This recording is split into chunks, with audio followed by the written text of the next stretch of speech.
রাজার বাড়ির সামনে সিংহ দরজার পাশে একটি লোহার খাঁচা। সেই খাঁচায় বন্দি ছিল একটা মস্ত বাঘ। প্রাসাদের সামনে দিয়ে প্রতিদিন কত লোক যাতায়াত করে। বাঘ হাত জোড় করে সকলকেই বলে, একটিবার খাঁচার দরজাটা খুলে দাও না ভাই। বাঘের কথা শুনে অনেকেই না শোনার ভান করে চলে যায়। আবার কেউ কেউ বলে, ওরে আমার চালাক বাঘ রে, তোমার খাঁচার দরজা খুলে দিই আর অমনি তুমি ছাড়া পেয়ে আমার ঘাড় মটকাও।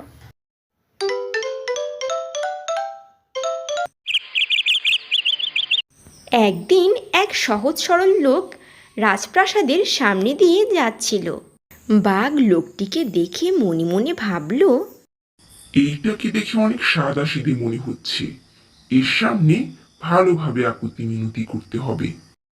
এ এ এ তোমাকে দেখে বড্ড দয়ালু মনে হচ্ছে গো।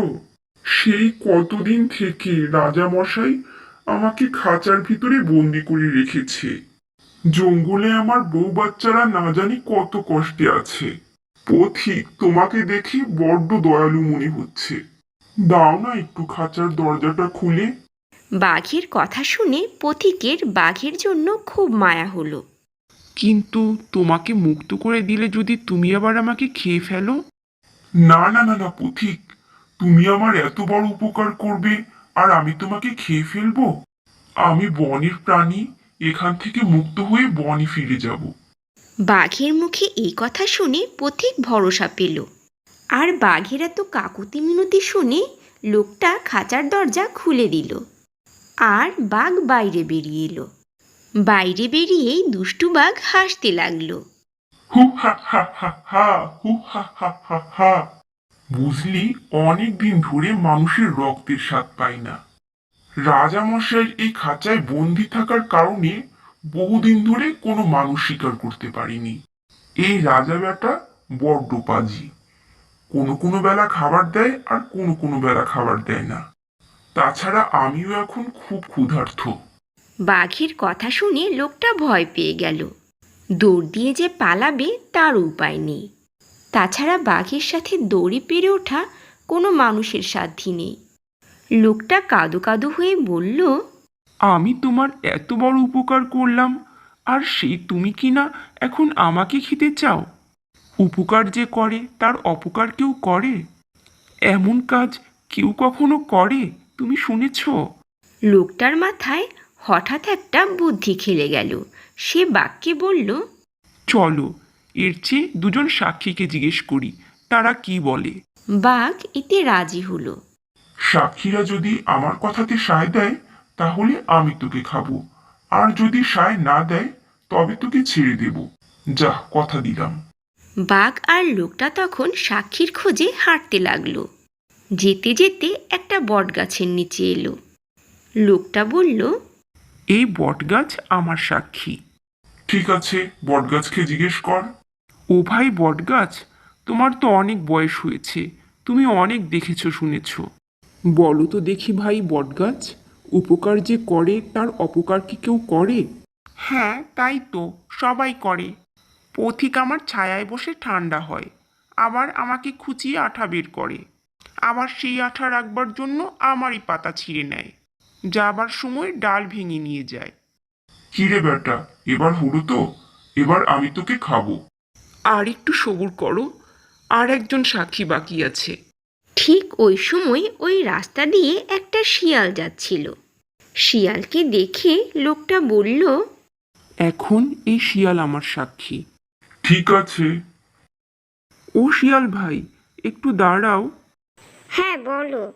বলো তো ভাই, যে ভালো করে তার মন্দ কি কেউ কখনো করে? কি ব্যাপার, বাঘ আর মানুষ একসাথে দাঁড়ানো?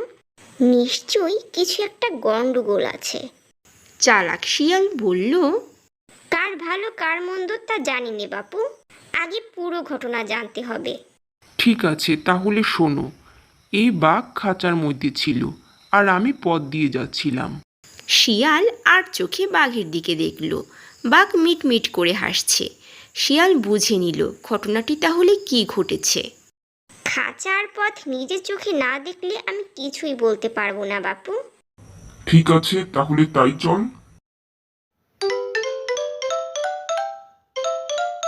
বাঘ, শিয়াল আর লোকটা সেই খাঁচার কাছে এলো। শিয়াল তখন বলল, হ্যাঁ, এখন খাঁচার পথ বুঝতে পেরেছি। এখন কি হয়েছে তাড়াতাড়ি বলো। বাঘ খাঁচার মধ্যে ছিল আর আমি পথ ধরে যাচ্ছিলাম। আরে আস্তে আস্তে বলো, আমি বুঝিনি ঘটনাটা। একটা পথ ছিল খাঁচার মধ্যে, আর সেই পথের মধ্যে বাঘ খাঁচা নিয়ে যাচ্ছিল, এমন? শিয়ালের আবোল তাবোল কথা শুনে বাঘ হো হো করে হেসে উঠল। হি হা হা হা হো হো হো হো, হি হা হা হা হা হা হা। ওরে বোকা শিয়াল, আমি খাঁচার ভেতরে ছিলাম আর লোকটি যাচ্ছিল পথ ধরে। বুঝতে পেরেছি, লোকটি খাঁচার ভেতরে ছিল, তুমি ছিলে পথের ধারে, তাই না? বাঘ তখন রেগে মেগে আগুন। সে শিয়ালকে এক ধমক দিয়ে বলল, কি এমন শক্ত কথা যে বুঝতে পারিস না? আজ তোকে বুঝিয়েই ছাড়বো। এই বলে বাঘ তাড়াতাড়ি খাঁচার মধ্যে ঢুকে পড়ল। বাঘ খাঁচার ভিতর ঢোকার সাথে সাথেই শিয়াল তড়িঘড়ি করে খাঁচার দরজা বন্ধ করে দিল। বাঘ বলল, আমি এইরকম এই খাঁচার ভিতর ছিলাম আর লোকটি ছিল বাইরে। আর এভাবে হুড়কো দিয়ে দরজা বন্ধ ছিল, তাই তো? হ্যাঁ হ্যাঁ, এই তো বুঝতে পেরেছিস। হ্যাঁ বাঘ মামা, খুব বুঝেছি, চমৎকার বুঝেছি। এবার দরজা খুল, বের হব। শিয়াল খিলখিল করে হেসে উঠল। হে হে হে হে হে। এবার পালাও, আর কখনো দুষ্টু বাঘের উপকার করতে এসো না। শিয়াল আর লোকটি যে যার পথে চলে গেল, আর দুষ্টু বাঘ খাঁচার মধ্যে রাগে গজ গজ করতে লাগলো। হো হো হো হো হো, এ আমি কি করলাম? পাজি শিয়ালটা আমাকে বোকা বানিয়ে আবারও খাঁচার ভিতর পুরে দিল। কেন যে লোকটিকে খেতে চাইলাম, না জানি আর কত বছর এই খাঁচার ভিতর বন্দি থাকতে হয়। বন্ধুরা, এই গল্পটি আমাদের এই শিক্ষা দেয় যে উপকার করে তার কখনো ক্ষতি চাওয়া উচিত নয়। গল্পটি ভালো লাগলে লাইক, কমেন্টস, শেয়ার করতে ভুলো না কিন্তু।